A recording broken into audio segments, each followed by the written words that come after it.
სუსი კლასიკოსების მიერ ნათარგმნი ქართული პოეზია ალაზნის ძახილი, ასე ქვია წიგნს, რომლის პრეზენტაცია დღეს ბათუმის საჯარო ბიბლიოთეკაში გაიმართა. ამ წიგნის შემდგენელი და გამომცემელი რუსეთში მცხოვრები ბათუმელი პროფესორი ვლადიმერ ხომერიკია.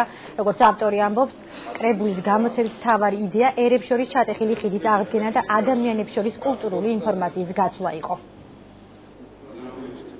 ჩვენი ორგანიზაციის თაოსნობით მოხდა ბატონი ვლადიმერ ხომერიკის მოწვევა, რომელმაც ჩამოიტანა თავის მიერ შედგენილი ქართველი პოეტების კრებული თარგმანი რუსულ ენაზე და მოხდა ამ წიგნის პრეზენტაცია.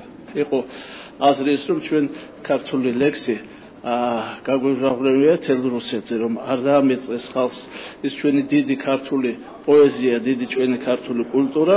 ამ 20 წლის განმავლობაში რაც ხდება ეს უბედურება და ერთმანეთს მარსლობს არც რუსი და არც ქართველი, იმიტომ გავაკეთეთ ეს, რომ რუსი მოსახლეობას წაეკითხა ჩვენი დიდი პოეზია, ჩვენი ლექსები კიდევ ერთხელ და